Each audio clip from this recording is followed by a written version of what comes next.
So yan, good afternoon po mga ka-business. Dahil ubos na naman ang ating bigas, nandito na tayo ngayon sa may bodega ng rice teller, yung suki po natin. Ayun po sa tawid lang. Ah, Wala pa tayo kasi yung parking kaya nandito po tayo sa tawid. Maya maya po, pag bakante na yung parking, nalapit tayo doon. Bibili na naman tayo ng bigas dahil wala na tayo ng bigas. Hindi muna ako napapadeliver. Ang ginagawa ko po, pumupunta muna ako dito, chine-check ko kung ano yung bakante na mumurahing bigas lang po muna. At syempre, nag-a-adjust po tayo sa pagpamimili. Baka biglang bababa bigla yung bigas dahil may mga balita-balita na po na bababa na po ang bigas. Since nanigurado po tayo, konti lang po muna ang bibili natin. Yung kasya lang po dito sa tricycle natin. Yan. Syempre kasama natin ang tricycle. Kung yung kaya lang pong dalhin, alalay lang po muna sa pagbili dahil baka biglang bumaba yung price, mapiktuhan, malugi tayo. Kaya mamaya po ipakita ko po sa inyo yung order natin.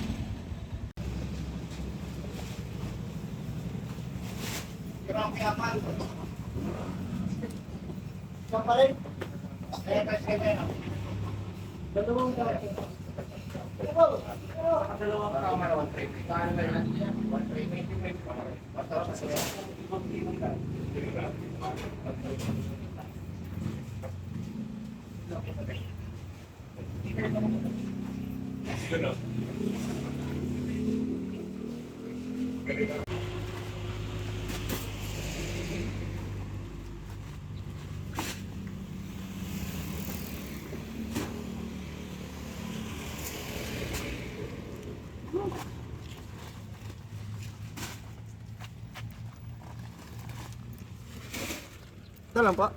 Hindi, meron pa yan. Dato Marlica, 20, nating Yung ano, Oo. 5 kilo na lang. Oo. Tigil dalawang palo.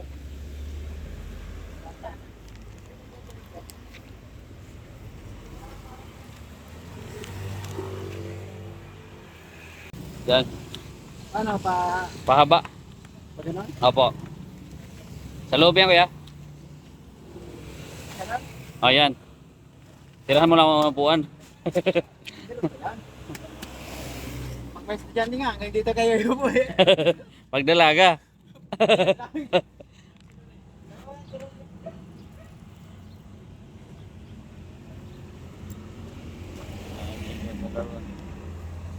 Sa loob, boss.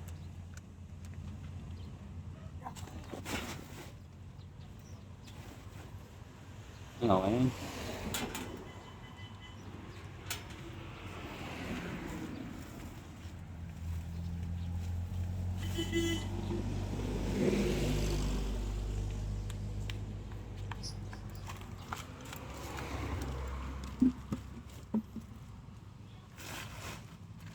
Okay.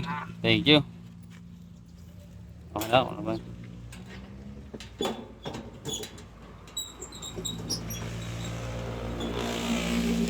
Okay na, ako na.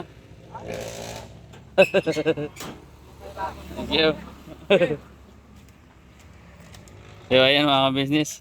So yan lang po muna ang laman natin. Alalay lang po muna tayo sa pagbili dahil siyempre baka biglang bumaba ang bigas. Dahil siyempre narinig nyo sa mga balita na baka naaprobahan na po ng ating Pangulo siyempre. Kaya alalay lang po muna tayo, yung kaya lang po ubusin ng isang linggo or 3 araw. Kaya yan lang po muna binili natin mga business. Kaya tara, uwi na tayo at siyempre unload na natin sa tindahan yan. Ayan mga ka-business, bumili na rin tayo ng paleta. Ito matagal na kasi ako naghahanap nito, napadaan tayo dito. Ayan, hindi ko na na-video kung saan habang kinakarga siya. Natali na namin dito sa bubong. Papatungan natin yan mga ka-business ng ng bigas. Yung bigas ko kasi nakalapag lang sa karton eh. Ngayon nakakita tayo ng paleta. May patungan na tayo, kaya mamaya unload natin yan din. Yan muna i-unload natin bago yung mga bigas, para may patungan na yung mga bigas natin. Ayan, nakita niyo po, 2 piraso yan mga business na mahaba po ito. Pagdungtungin lang natin para magkasya lahat yung bigas. Kaya tara, ay unload na natin yan sa bahay. So ayan mga business, unload na natin yung bigas. Hiningal ako kasi mainit tapos nagbubuhat. Yan po, thank you po sa panonood mga business at siyempre, papalo na lang po at pa-subscribe na rin po ng page po natin, Marvin Ako Rin Vlog at siyempre, pa-comment down below po kung sino po yung gusto mag-comment na kung saan ang bilihan ng bigas sa maramihan pag gusto nyo magtinda. Kaya thank you po sa panonood. God bless.